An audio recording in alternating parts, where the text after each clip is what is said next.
सर्व छायाचित्रकारांना विनंती आहे की त्यांच्यासाठी हा सत्कार रिपीट होतो आहे. एक विनंती अशी आहे की सत्कार हा प्रातिनिधिक स्वरूपातला आहे. यानंतर शेख अन्सार हे आपल्याशी संवाद साधणार आहेत. त्यानंतरच मग ते सत्कार स्वीकारतील. कृपा करून गडबड घाई करू नका. इतका वेळ आपण अतिशय चांगलं सहकार्य केलेलं आहे. खूप शांततेनं सर्वांचे विचार आपण ऐकताय. आता शेख अन्सार यांना मी अशी विनंती करतो की त्यांनी आपल्या समोर यावं, आपल्याशी हितगुज करावं. त्यांची पुढची दिशा काय, त्यांनी केलेला संघर्ष काय, याबद्दल त्यांनी आपल्या सगळ्यांना सविस्तर, वेळेचं त्यांना काही बंधन नाही, बोलावं अशी मी त्यांना विनंती करतो. शेख अन्सार, टाळ्यांच्या गजरामध्ये आपण त्यांचं स्वागत करूया. बहुत बहुत शुक्रिया आप तमाम लोगों का, आपके जोश व जज्बे का. शेख अन्सार के इजहार ख्याल से पहले अखिल भारतीय शिक्षक संगठन की जानिब से उनका इस्तकबाल किया जा रहा है और उनकी खिदमत में ट्रॉफ़ी, शॉल और एक बुक APJ अब्दुल कलाम की पेश की जा रही है.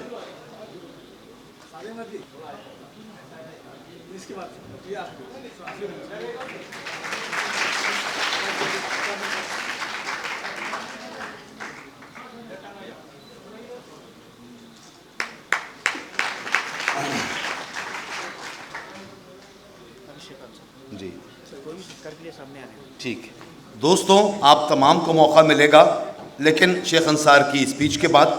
और शेख अन्सार को मैं इन मिसरों के साथ आवाज़ दे रहा हूँ कि हमेशा सरफराजी ज़र्फ़ वालों को ही मिलती है, कभी कम ज़र्फ़ शहज़ादे बुलंदी तक नहीं पहुँचे. सलीक़ा है हमारी गुफ्तगू में, इसीलिए शायद हमारे लफ्ज़ अखबारों की सुर्खी तक नहीं पहुँचे. शेख अन्सार से दरख्वास्त है कि वो यहाँ आएँ और आपको मुखातिब फरमाएँ. यहाँ पर उपस्थित सभी को मेरा नमस्कार, अस्सलाम वालेकुम. 2-3 दिनों से मैं एक्चुअली बाहर हूँ. मुंबई, फिर सोलापुर, फिर भीड़ और फिर भीड़ से घर. नींद नहीं हो पा रही है, ठीक से खाना नहीं मिल रहा है. ऐसा लगा था कि रिज़ल्ट के बाद ज़िंदगी चेंज हो जाएगी, वो चेंज हो चुकी है, लेकिन उस नज़रिए से नहीं. मेरा रिज़ल्ट आया उस दिन मैं बहुत खुश था. 9-10 मई के बीच में रिज़ल्ट लगेगा ऐसा चल रहा था, क्योंकि ये एग्ज़ाम ऐसी होती है कि इसमें रिज़ल्ट कब लगेगा ऐसी कोई डेट नहीं दी जाती. अचानक बॉम्ब गिर जाता है और 9-10 तारीख को बॉम्ब गिर सकता है ऐसा बताया जा रहा था. तो मेरा रूम था पूना में, दोस्त के रूम पर मैं रहता था. तो वहाँ से मैं 10 मिनट की दूरी पर साइबर कैफ़े था. मेरे पास खुद का कंप्यूटर नहीं था तो मैं साइबर कैफ़े गया सुबह 10 बजे 9 तारीख को, और 10 बजे से लेकर 4 बजे तक मैं साइबर कैफ़े में बैठा रहा. खाना नहीं खाया, थोड़ा नाश्ता मैंने किया था. 4 बजे तक कोई रिज़ल्ट नहीं आया. एक वेबसाइट में खोल कर बैठा था, फेसबुक, और वो UPSC की वेबसाइट, और उस पर कोई रिज़ल्ट नहीं आया. बहुत बोर हो चुका था. मैंने कहा चलो अब जाकर सो जाते हैं, कल 100% लग जाएगा. रूम पर गया, थोड़ी नींद हुई 1-2 घंटे की. बाद में 12 बज गए, फिर नींद ही नहीं आ रही थी क्योंकि बहुत ज़्यादा एक्साइटमेंट थी, बहुत ज़्यादा डर भी था उसका मुझे, क्योंकि मैं क्यों ऐसा हो रहा था ये आपको आगे चल के बताऊँगा ही. आपको समझ में आ जाएगा कि वो दिन कितना अहम था मेरे लिए. तो नींद नहीं आई. फिर सुबह 6 बजे रेडी हुआ, 10 बजे फिर साइबर कैफ़े में जाकर बैठा. 10 बजे से 4 बजे तक वेट किया, फिर भी रिज़ल्ट नहीं आया. बहुत ज़्यादा, 1-1 मिनट मेरे लिए इनटॉलरेबल था. और 4 बज गए, बहुत नींद आ रही थी तब, क्योंकि मेरी नींद नहीं हो पाई थी. तो मैंने सोचा कि अब सब गया, चूल्हे में जाकर सो जाते हैं. अगर पास हो जाऊँगा तो दोस्त कॉल करके बता देंगे. तो मैं निकला और 5 ही मिनट में चलता गया. मेरे रूम के वे पर ही था मैं, और मेरे दोस्त का मुझे फ़ोन आया. वो दोस्त मेरे लिए बहुत ही ज़्यादा अहम है, और उसने मुझे कहा अन्सार कांग्रेचुलेशंस. बहुत बता नहीं सकता लफ्ज़ों में कि वो कितना अहम वक्त था. और मेरे हार्ट बीट्स, मेरा बॉडी टेम्परेचर कितना उस वक्त बढ़ गया था. मैंने कहा भाई रुक जा, मैं पहले जाता हूँ फिर चेक करता हूँ. मैं दौड़ता हुआ गया साइबर कैफ़े में, वेबसाइट खोली. वहाँ पर 5 मिनट के बाद ही वो PDF अपलोड हो चुका था. मेरा 361 ऑल इंडिया रैंक आया था. बहुत अच्छा रैंक था, एक्सपेक्टेड उससे थोड़ा ज़्यादा था, लेकिन 361 में मैं मैं सेटिस्फाइड था, क्योंकि मेरी सिचुएशन बहुत वीक थी और मुझे कुछ ना कुछ तो ज़रूर चाहिए था। 4 साल से मैं बहुत स्ट्रगल कर रहा था, तो बहुत ज़्यादा खुश हुआ। घर वालों को फ़ोन लगाया, अब्बू को पहला कॉल किया, तब भी वो रिक्शा चला रहे थे, आज भी वो रिक्शा ही चलाते हैं। पैर हमारे हमेशा ज़मीन पर रहने चाहिए। कॉल किया अब्बू को, तो रिक्शा चला रहे थे, तो फ़ोन पे बात नहीं हो पाई। उन्होंने कहा मैं बाद में बात करता हूँ। मैंने कहा यार इतना इम्पोर्टेंट दिन है, आज भी बात नहीं हो पा रही है। फिर दीदी को कॉल किया, घर पे अम्मी को बताया, सब लोग बहुत खुश हुए, रो रहे थे, सारी चीज़ें चल रही थी। पता नहीं चल रहा था कि रिएक्ट कैसे करना है आज, क्योंकि जो सपना हमने बहुत जल्दी देख लिया था उम्र में, मेरे घर वालों ने जो सपना देखा था वो सपना पूरा हो चुका था।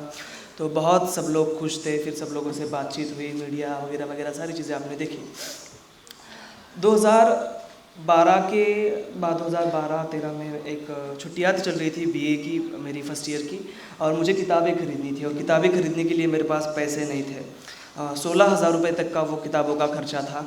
तो मैंने पार्ट टाइम जॉब किया। मेरी जो हॉस्टल था, उस हॉस्टल से जहाँ पर मैं जॉब करता था पार्ट टाइम जॉब, वो ऑफिस 8 किलोमीटर था। तो साइकिल के ऊपर मुझे धूप में 8 किलोमीटर जाना पड़ता था, 8 किलोमीटर आना पड़ता था, 8 घंटे काम करना पड़ता था। 16,000 रुपये की कमाई तब होगी, तो मैंने बुक्स परचेज़ कर ली। वहाँ पर एक मुझे रिक्शा वाले अंकल मिले थे, जो बताते थे कि वो भविष्य भी देखते हैं। तो मैं एक्चुअली बिलीव नहीं करता इन सारी चीज़ों में, पर वो बोल रहे थे कि भाई देख लो देख लो देख लो, कोई पैसे नहीं लूँगा आपसे, जस्ट हाथ देख कर मैं आपको बता देता हूँ। तो उन्होंने बताया कि भाई आपको क्लास 1 पोस्ट नहीं मिलेंगी, क्लास 2 मिल जाएंगी। मैंने कहा यार ऐसा कुछ नहीं होता, मेहनत का सब पार्ट होता है, मैं आपको बता दूंगा, रिजल्ट लगने के बाद आपको पता चल जाएगा। और वो गलत साबित हुए। तो गालिब ने कहा है कि हाथों की लकीरों पर मत जा, ए गालिब नसीब तो उनके भी होते हैं जिनके हाथ नहीं होते। मैं हमेशा जहाँ भी मैं जाता हूँ, आज भी ऑर्गेनाइज ये प्रोग्राम किया है, तो मैं उनसे हमेशा ये बात करता हूँ कि भाई फूल हार फेलिसिटेशन ये सारी चीज़ें मेरे लिए ज़्यादा मायने नहीं रखती। मैं चाहता हूँ कि जो मैंने फेस किया है उससे बच्चे जो है मोटिवेशन ले और पढ़ाई को लगे। तो मैंने उनसे ये कहा था कि ज़्यादा से ज़्यादा बच्चों को बुलाया जाए, और स्टूडेंट्स मुझे यहाँ पर कई ज़्यादा पैमाने पर नज़र दिखाई दे रहे हैं। मेरा फैमिली बैकग्राउंड जो था बहुत ही ज़्यादा हम्बल था। मेरा बैकग्राउंड में शेलगांव तालुका बदनापुर डिस्ट्रिक्ट जालना, अपना ही मराठवाड़ा, यहीं पर मेरा जन्म हुआ। झोपड़पट्टी में मेरा जन्म हुआ था। हमारे घर में मेरी 2 बड़ी बहनें, फिर मैं और मेरा एक छोटा भाई था जो मुझसे बड़ा है। तो हम 4 लोग हमारे फैमिली में थे। मेरे अब्बू तब बर्तन बेचते थे, कुछ किराना दुकान चलाते थे, कभी रिक्शा चलाते थे, अभी भी वो रिक्शा चलाते हैं। तो ऐसा हमारा बैकग्राउंड था। बहुत ज़्यादा हमारे घर में गरीबी थी। आज मैं IAS बन चुका हूँ, लेकिन आज भी हमारा खुद का घर नहीं है, हम रेंट के हाउस में रहते हैं। बाथरूम भी हमने अभी 1-2 साल पहले हमारे उस रेंट के घर में हुआ है। बहुत ही बुरे हालात हमारे घर के थे। हमारे घर में वो सारी चीज़ें जो हमारे देश के सामने आज बहुत बड़ी समस्याएं हैं, आप वो डोमेस्टिक वायलेंस की बात कीजिए, डाउरी कस्टम की बात कीजिए, चाइल्ड मैरिज की बात कीजिए, सारी चीज़ें मैंने देखी थी। 10th कक्षा में मैं जब था तब मुझे MSc जो कोर्स आता है वो कोर्स करना था, और उसके लिए हमारे पास पैसे नहीं थे। तो मैंने एक होटल था हमारे गांव में, रेस्टोरेंट था, उस होटल में मैं चाय सर्व करता था, टेबल साफ़ करता था, फ़र्श पूछता था। रात में 10 घंटे में काम करता था, 2 घंटे मुझे वो टाइम देते थे, तब जाकर मैं वो MSc का कोर्स करता था, और उसमें मैं टॉप किया था। तो ऐसा एक पूरा बैकग्राउंड था हमारा। घर में हालात ऐसे थे कि कभी कभी खाने को भी नहीं होता था हमारे घर के अंदर। उसमें हमारे अब्बू पहले शराब पिया करते थे, तो और ज़्यादा प्रॉब्लम बढ़ जाती थी। तो ये सारी बुरी चीज़ें मुझे दिखाई देती थी। तो बहुत बार सवाल आता है कि भाई इतनी बुरी हालात है तो आप जी कैसे सकते हो, आप यहाँ इस मुकाम तक कैसे पहुँच सकते हो। तो उसका सबसे बड़ा अगर कोई रीज़न है तो वो रीज़न एजुकेशन है। मुझे हमारे घर से ज़्यादा पसंद कोई चीज़ थी, मेरे पेरेंट्स, मेरा आसपास का माहौल से भी ज़्यादा अगर मुझे कुछ पसंद था तो मेरे टीचर्स और मेरी स्कूल थी। क्योंकि बचपन से ही जिसे होशियार स्टूडेंट माना जाता है कि भाई ये बच्चा टीचर्स के साथ अच्छे रिलेशन रखता है, टीचर से बातचीत करता है, क्लास में सवाल पूछता है, जवाब देता है, तो वो स्टूडेंट्स टीचर्स को बहुत ज़्यादा पसंद आते हैं।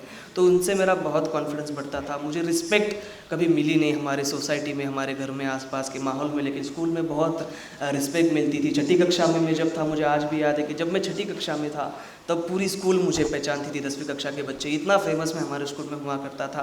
मुझे किताबों से बहुत ज़्यादा लगाव था, पढ़ना बहुत पसंद था मुझे, तो उसकी मैं पढ़ाई किया करता था। मुझे इलॉक्यूशन जो वक्तृत्व स्पर्धाएँ होती है कि इसमें स्पीच देना होता है, तो मेरा वो स्किल था, तो उसमें मुझे प्राइजेज़ मिलते थे। फिर उतने 100-200 रुपये मुझे मिल जाते थे, तो वो मेरा खर्चा उस पर निकल जाता था। स्कूल में बहुत अच्छे टीचर मुझे मिले। एक जो मुस्लिम कम्युनिटी के बारे में मैंने खुद एक्सपीरियंस किया है कि आपको है ना दूसरी कम्युनिटी क्या या फिर सिस्टम या सोसाइटी पीछे नहीं खींच रही है आपको, आप खुद पीछे खींच रहे हैं, आपका माइंड सेट पीछे खींच रहा है। क्योंकि मेरे घर वाले जो हमारे रिश्तेदार थे, उन्होंने, मैं चौथी कक्षा में था, होशियार हुआ करता था मैं, और मेरी पढ़ाई वहाँ पर बंद होने वाली थी। चौथी पढ़ लिया, मैथ्स आ गया, बहुत था, मुझे कुछ ना कुछ काम लगाने वाले थे। हमारे घर वाले रिश्तेदार जो थे वो बोल रहे थे कि ज़्यादा पढ़ाई करके क्या करना है, इसको कौन सी नौकरी मिलने वाली है। ये हर सवाल पूछा जाता है माइनॉरिटीज़ के बच्चों से, हमारी मुस्लिम कम्युनिटी के, और ये दूसरे नहीं पूछते, आपके घर वाले ही आपको ये सवाल पूछते हैं। अगर मेरी जैसी किसी की स्ट्रांग विल है तो वो आगे बढ़ सकता है, लेकिन हर एक के बारे में ऐसी बात नहीं होती। तो हमारे अब्बू गए टीसी निकालने के लिए चौथी कक्षा से मेरी, तो वहाँ पर पडुलकर नाम के हमारे टीचर थे, जिन्हें मैं बहुत प्यार करता हूँ, आज भी मिले नहीं बहुत सालों से मुझे वो। उन्होंने कहा कि ये आपका बच्चा बहुत होशियार है और आप इसे आगे पढ़ाइए, आप इसे आगे पढ़ाएंगे तो ये पूरा आपका माहौल बदल के रख देगा। तो हमारे अब्बू जो पहले भी पढ़े लिखे नहीं थे, हमारी अम्मी जो अनपढ़ है, अब्बू भी अनपढ़ है, तो अनपढ़ लोगों की खासियत ये होती है कि जब कोई बड़ा आदमी उनसे कोई ऐसी बात कहता है तो वो ज़्यादा अडॉप्ट कर लेते हैं, उसको ज़्यादा कन्विंस हो जाते थे। मेरे अब्बू ने कहा कि चलो ठीक है, इसे हम पढ़ाते हैं, इसके बारे में हमारे सर ने कहा है तो इसे पढ़ाना है, बड़ा ऑफिसर बनाना है। तो मैं ऐसी तरह से मेरी पढ़ाई शुरू हुई। इतनी बुरी हालात थी कि जो खिचड़ी वगैरह मिलता था हमारे वक्त, उसमें वो खिचड़ी में खाया करता था, घर पे खाना खाने का इसलिए अच्छा होता नहीं था। हमारे अम्मी के साथ एक हादसा हुआ, उसकी वजह से वो 1 साल तक मेंटल डिसऑर्डर उनको हुआ था, जिसे हमारी सोसाइटी में आज नेगेटिवली पागल कहा जाता है। 1 साल तक वो वैसे हालात थे। अब्बू ने 3 शादियाँ कर रखी थी, पहली बीवी, फिर हम, और फिर तीसरी शादी कर रखी थी। ऐसी पूरी ये चीज़ें चलती थी। स्कूल में जब मैं जाता था तो कभी कभी मेरी कपड़े फटे हुए थे, जो हमारा यूनिफॉर्म होता है ना जिला परिषद के स्कूल का, तो कभी कभी फटा हुआ होता था। और हमारे स्कूल इतनी अच्छी थी कि कितना भी होशियार बंदा हुआ, अगर वो रूल नहीं फॉलो करता तो बहुत पीटते थे। तो मैं पिटना नहीं चाहता था सबके सामने, तो मैं क्या करता था कि जब भी ऐसे मेरे कपड़े फटे हुए, सिलाने के लिए टाइम नहीं है, पैसे नहीं है, 10 बजे से 10:30 बजे तक परिपाठ चलता था, जिसमें राष्ट्रगीत, न्यूज़ बताते थे, स्टोरीज़ बताते थे, सुविचार बताते थे।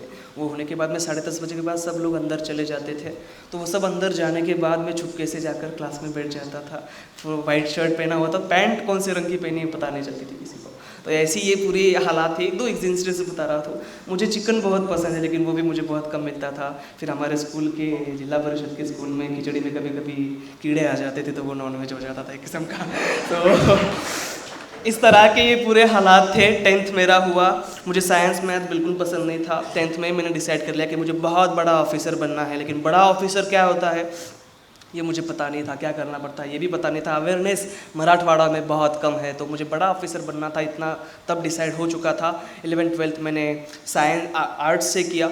संस्कृत सब्जेक्ट था मेरा, वहाँ पर म्यूज़िक था, पॉलिटिकल साइंस था, साइकोलॉजी था। 12 वाले कॉलेज जालना का बहुत फेमस है। 500 रुपये वहाँ पर बस 11वीं की फ़ीस थी और 500 रुपये 12वीं की। तो हमारे घर वाले भी बहुत ज़्यादा खुश थे, क्योंकि फ़ीस देने की ज़रूरत नहीं थी। तो और मुझे साइंस मैथ वैसे भी पसंद नहीं था, तो मैं आर्ट्स मैंने लिया। बहुत ज़्यादा मैंने आर्ट्स की पढ़ाई की। वहाँ पर टीचर्स मिले, उन्होंने बताया कि भाई यूपीएससी क्या चीज़ होती है। तो उन्होंने पैटर्न बताया कि प्रीलिम, मेंस, इंटरव्यू, सिलेबस ये होता है, ऐसा पैटर्न होता है। बेसिक पता चल गया मुझे तब। लेकिन टीचर्स ने कहा कि भाई अंसार, आपके पास अभी ग्रेजुएशन के वक्त के 3 साल है, इसलिए आपका जो टाइम है अभी वो 11वीं 12वीं के ऊपर फोकस कीजिए, पुनः आप जाइए बाद में 12वीं होने के बाद और वहाँ से तैयारी शुरू कीजिए। तो मैंने बस 11वीं 12वीं की बहुत दिल लगा के पढ़ाई की। 91% तब मुझे मार्क आए थे, बहुत ज़्यादा मार्क्स थे।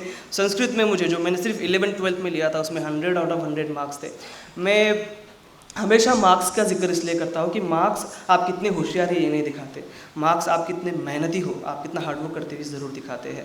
तो 91% मार्क्स मुझे तब आए थे, तभी मुझे चश्मा लग चुका था और मैंने फिर डिसाइड किया कि अब मैं पुणे जाना चाहता हूँ। हमारे फैमिली का, मेरे जो ये सक्सेस है, सक्सेस के पीछे बहुत सारे लोगों का हाथ है। वो मेरे घर वाले, मेरा भाई, उसके बाद में मेरे दोस्त, मेरे टीचर्स और वेल विशर्स, इनका बहुत बड़ा रोल है। तो मेरे फैमिली का 2 बहुत अहम रोल रहे था। एक था वो फाइनेंशियल लेवल पर था कि भाई एक रिक्शा चला रहा है, उसको खुद खाने के लिए नहीं है, वो अपने बेटे को पेट काट कर पैसे भेज रहा है। मेरा भाई जो 6ठी कक्षा में ही स्कूल छोड़ चुका था, क्योंकि एक तो घर में पढ़ाई का माहौल नहीं था। मेरे घर वालों ने कभी मुझसे बैठकर कहा नहीं कि अंसार पढ़ाई करो, हमें ही करना पड़ता था। वैसे में मेरा भाई जो स्कूल में या तो मार कर आता था या मार के आता था लोगों को, तो वो नहीं पढ़ पाया आगे। तो वो हमारे मामा जी थे, 14 साल का वो तब था, तो मैं 16 साल का था। उसने स्कूल छोड़ दी, उनके यहाँ पर वो ग्रोसरी शॉप था, तो वहाँ पर वो काम किया करता था। 2,500 शुरुआत में उसको पेमेंट मिलता था, अभी 6,000 उसको पेमेंट मिलता था। तो वो जो उसका पेमेंट था 6,000 रुपये, वो डायरेक्टली वो मेरे अकाउंट के ऊपर भेज देता था। 1 रुपया वो खुद के लिए नहीं रखता था। इसलिए मैंने जैसा कहा कि मेरा एक छोटा भाई है जो मुझसे बड़ा है, उसका रीज़न ये है। तो उनका बहुत बड़ा रोल रहा है। तो फाइनेंशियल लेवल पर मेरे फैमिली ने बहुत सेक्रीफाइस किया है, इमोशनल लेवल पर सेक्रीफाइस किया है। हमारे जनरेशन का मैं अकेला ग्रेजुएट हूँ। पूना जैसे शहर में जहाँ मेरा कोई पहचान का नहीं, कोई दोस्त नहीं, कोई रिलेटिव नहीं, वहाँ अपने एक बच्चे को भेज देना, अकेले भेज देना, वहाँ पर कैसा रहेगा, कैसे खाएगा, कैसे लोग उसे मिलेंगे, किस तरह से वो रह पाएगा, ये डर होते हुए भी उन्होंने हिम्मत दिखाई, मुझे वहाँ भेजा। 4 साल में 4 ईद हुई, रमज़ान ईद, उन चारों में से बस मैं 2 ही रमज़ान ईद को हमारे घर आ पाया। तो आप समझ सकते हो कि क्या इमोशनल सेक्रीफाइस मेरे पेरेंट्स ने मेरे लिए किया है। तो बहुत बार मेरी अम्मी रोती भी थी, क्योंकि मैंने जैसा बहुत बार मेरे स्पीचेस में कहा है कि 4 साल में बस मैं 1 किलो से बड़ा हूँ। मेरा वज़न बहुत ज़्यादा, मुझे पढ़ाई भी करना पड़ती थी और खाना भी पूना का ठीक से नहीं मिलता था। तो ये इमोशनल जो था वो सेक्रीफाइस मेरे पेरेंट्स ने मेरे लिए किया। पूना में गया, वहाँ पर मैंने पढ़ाई शुरू की। फर्ग्यूसन कॉलेज जो बहुत बड़ा कॉलेज है भारत का, लोकमान्य तिलक ने उसकी स्थापना की है। उस कॉलेज में मुझे मेरिट के आधार पर एडमिशन मिल गया। वहाँ पर मुझे बहुत अच्छा एक 8-9 लोगों का ग्रुप मिला, हमारे दोस्त। क्योंकि पूना में फर्ग्यूसन कॉलेज में जो बंदा आता है तो 95% बच्चे बोलते हैं कि मुझे IAS बनना है। हमारे वक्त भी यही सवाल पूछा गया था, तो 95% लोगों ने ये कहा था कि IAS बनना है। उनमें से मैं अकेला सेलेक्ट हुआ। और वहाँ पर जाने के बाद में बहुत ही अलग माहौल था। पूना एक बहुत बड़ा सिटी है, बहुत डाइवर्सिटी वहाँ पर है, अलग अलग किस्म के लोग होते हैं, उनके पास बहुत पैसे होते हैं, जगमगाट होता है, सारी चीज़ें आप समझ सकते हैं। तो उसमें सर्वाइव करना मेरे लिए बहुत डिफ़िकल्ट हो रहा था। फिर दोस्त मिले, हॉस्टल मिला, वहाँ पर कम पैसों में मेरा एडमिशन हो गया। मैंने पढ़ाई शुरू की, दोस्त बनाए, ग्रुप में स्टडी शुरू किया। सेकेंड ईयर में तब मैं था, तब यूनिक एकेडमी का मैंने क्लास ज्वाइन किया। वहाँ पर तुकाराम सर की मुझे बहुत हेल्प हुई। आज भी हम देखते हैं कि जिनके पास पैसे होते हैं वो लोग दूसरों को देने में हिचकिचाते हैं। उन टीचर्स ने मैंने कहा कि सर मैं पूरी फ़ीस आपको पे नहीं कर सकता। मेरा बोलने का स्टाइल अच्छा था तो मैं कन्विंस कर पाता था उनको, तो वो कन्विंस हो गए। और जो 70,000 रुपये तब देना पड़ते थे, उन्होंने मुझे 35,000 लिए। वो भी उन्होंने मुझसे 5-6 इंस्टॉलमेंट में लिए। जब मैं क्लास में मैं जब जाता था तो बहुत अलग माहौल होता था, क्योंकि जब मैं 19 साल का था तब मैंने क्लास ज्वाइन किया था और 29-29, 30-30 साल के लड़के क्लास में बैठे हुए होते थे। तो मैं बहुत छोटा उनके सामने नज़र आता था, बहुत डर लगता था मुझे। बहुत बड़ी बड़ी किताबें उनके टेबल के ऊपर रखी हुई होती थी, वो देखकर मैं डर जाता था क्योंकि मेरे पास किताबें नहीं थी। तो ये सारा माहौल था। बहुत सारे लोग जैसे आप बैठे, मैं पीछे से चलकर आता था, या फिर क्लास में फ्रंट में ही बैठा करता था क्योंकि छोटा था। तो बहुत सारे लोग देखकर हैरान होते थे, कुछ कुछ ऐसे गलत नज़र से हंसते थे। तो ये सारी चीज़ें चलती थी, लेकिन दिल में हौसला था कि भाई पूना आए हैं तो IAS बन के ही घर पे रिटर्न जाना है। ये बाकी कंपटीशन वगैरह चीज़ें बहुत बार इस कॉम्पिटिटिव एग्जामिनेशन का ये बताया जाता है कि बहुत ज़्यादा कंपटीशन है। मतलब हमारे वक्त 4.5 लाख बच्चों ने एग्ज़ाम दी थी, आज 1100 पूरे ऑल इंडिया से सेलेक्ट हुए। तो बहुत ज़्यादा कंपटीशन होती है, बहुत पढ़ाई करते हैं बच्चे, ऐसा वैसा, ये सारी चीज़ें बताई जाती है। लेकिन मैं आपको एक बात बता दूं कि आपका कंपटीशन किसी और से नहीं है, आपका कंपटीशन आपसे खुद से होता है। आपका कंपटीशन आपसे खुद से होता है, आपकी नेगेटिविटी से होता है। तो आप कंपटीशन के बारे में ज़्यादा मत सोचिए, आप खुद पे भरोसा रखिए, खुद के हार्डवर्क पे भरोसा रखिए, मेहनत करते रहिए, चलते रहिए, फोकस आपकी पढ़ाई के ऊपर रखिए, आपको मंजिल अपने आप मिल जाएगी। वो मुझे मिलती दिखाई दे रही है। तो ये सारी चीज़ें थी। इस एग्ज़ाम ने मुझे एक बहुत अच्छी आदत लगाई है, वो है कि आपको अगर कुछ भी प्रिपेयर करना है, कहीं बात करनी है, कुछ लिखना है, तो थोड़े से नोट्स बना लेने चाहिए, मतलब गड़बड़ नहीं होती। तो मेरे साथ थी। तो ये ऐसा मेरा घर का, स्कूल का, कॉलेज का, क्लास का माहौल था।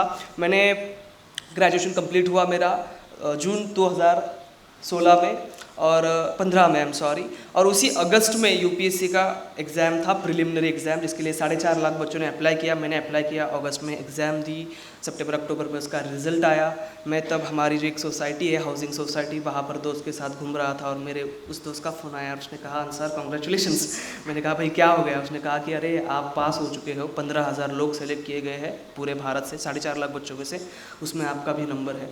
बहुत ज़्यादा खुश हुआ, सारे दोस्तों को बताया, घर वालों को बताया। ये मेरे लिए बहुत अहम बात थी, क्योंकि 4 साल से मैं पूना में बहुत ज़्यादा स्ट्रगल कर रहा था। मैं आपको लफ्ज़ों में नहीं बता सकता, इतना स्ट्रगल कर रहा था, कोई सक्सेस नहीं मिलता था। घर पर मैं जब जाता था, डर डर के मैं घर पर जाया करता, क्योंकि हमारे गांव के लोगों को बहुत प्यार था मुझसे। तो जब भी पकड़ लेते थे, मुझे मिल जाता था मेरे रास्ते में, तो बोलते थे कि भाई अंसार अभी और कितने दिन बाकी हैं। तो बहुत ये बड़ा सवाल मेरे लिए होता जा रहा था, बहुत डरता था मैं इस सवाल से, क्योंकि ये मेडिकल इंजीनियरिंग नहीं है कि 4 साल पढ़ो और डॉक्टर हो जाओ, ये वैसा नहीं था। इसमें सक्सेस अनप्रेडिक्टेबल था। तो मैं क्या करता था कि रात को 11 बजे ट्रैवल्स होता था, वो सुबह 5 बजे घर पे छोड़ देता था, तब सारे लोग सोए हुए होते थे गांव के। तो घर पे जाता था, 1-2 दिन हमारे घर में रहता था।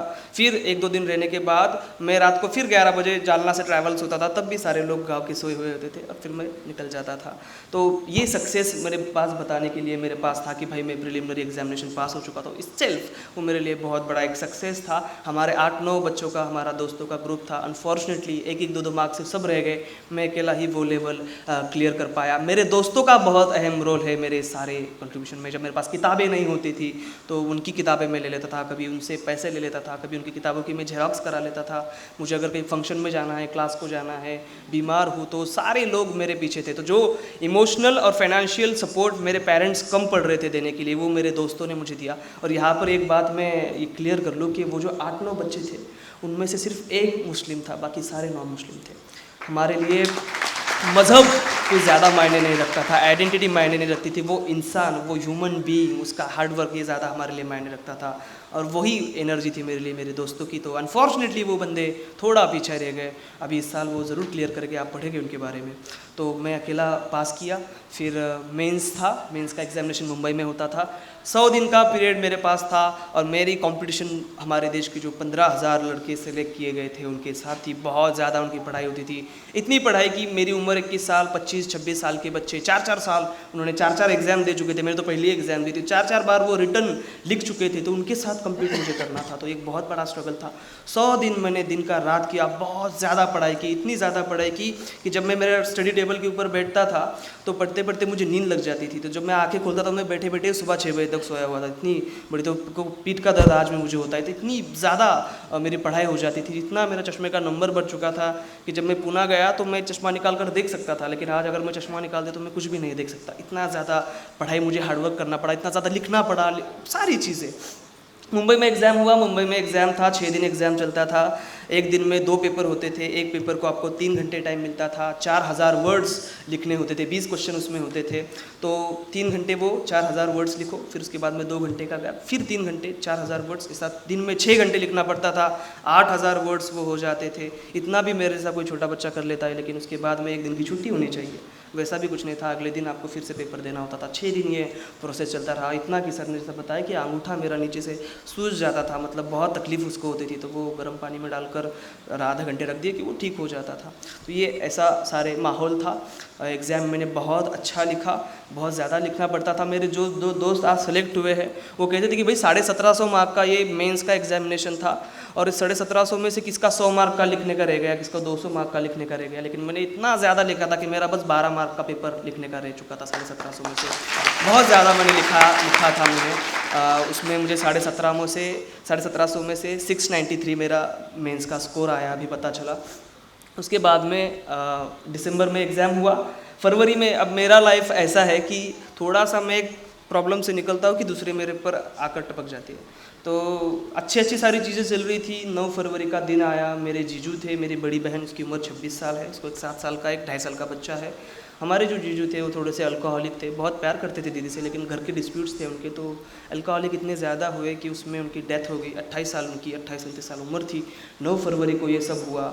सारी जिम्मेदारी अब मुझ पर थी क्योंकि भाई तो मामा के यहाँ काम कर रहा है, अब्बू रिक्शा चलाते हैं, कोई सपोर्ट नहीं था। तो मेरे ऊपर बहुत बड़ी जिम्मेदारी थी।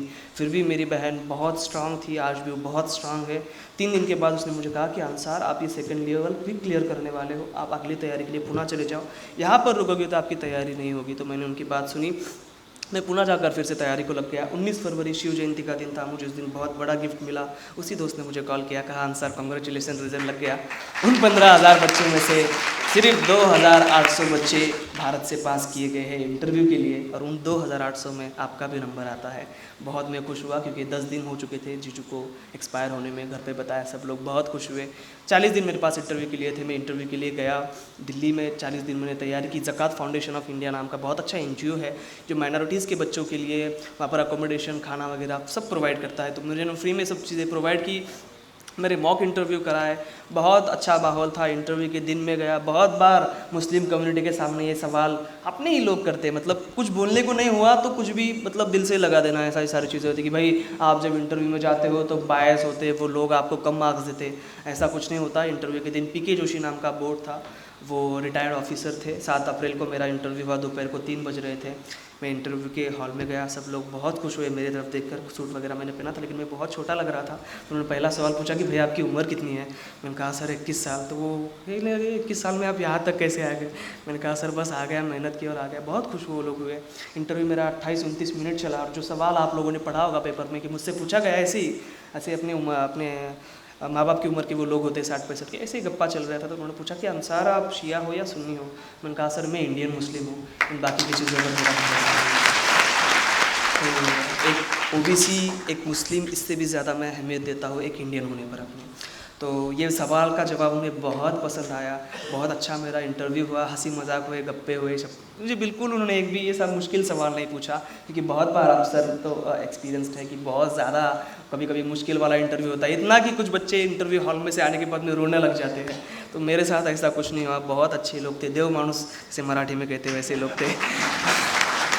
उन लोगों ने मुझे इंटरव्यू में 275 में से 199 मार्क्स दिए, जो बहुत ज़्यादा मार्क्स है। अगर आप इस फील्ड में हो तो आपको पता चलेगा कि 199 मार्क्स दिए 275 में से।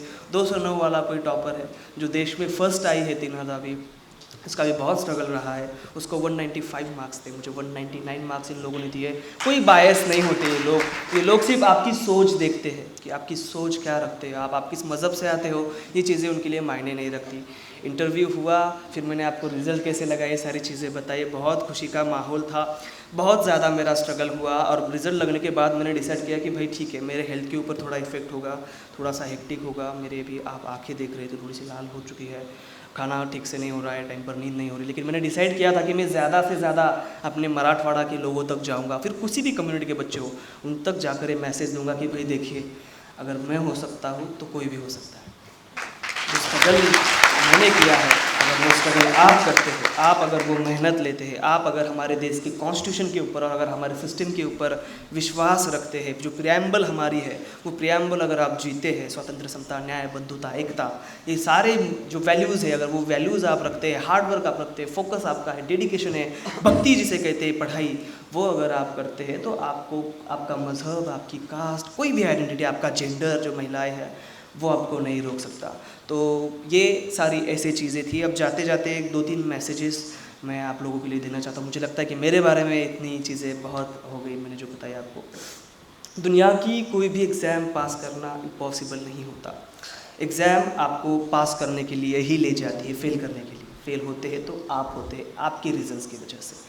तो मैंने जैसा कहा कि मैं हो सकता हूँ, तो दुनिया का कोई भी इंसान ये एग्ज़ाम क्लियर कर सकता है, लेकिन उसके लिए जो ज़रूरी चीज़ें हैं कि मुझे ये एग्ज़ाम क्यों देनी है, ये आप पहले डिटरमाइन कीजिए। मैंने 2-3 कॉल्स मुझे आए, मेरा नंबर थोड़ा वायरल हो चुका है, तो वो कह रहे थे कि भाई हमारे 2-3 साल बचे, बस उम्र ख़त्म होती आ रही है, तो हम टीचर हैं और हम रिज़ाइन करके फिर से पढ़ाई के लिए लग रहे हैं। तो मैंने उनसे कहा भाई मैं आपसे हाथ जोड़ के विनती करता हूँ कि मैं हुआ हूँ, इसलिए आप तैयारी मत कीजिए। आप आपका खुद का गोल डिटरमाइन कीजिए कि मुझे IAS या फिर IPS क्यों बनना है, मुझे इंजीनियर क्यों बनना है, मुझे डॉक्टर क्यों बनना है।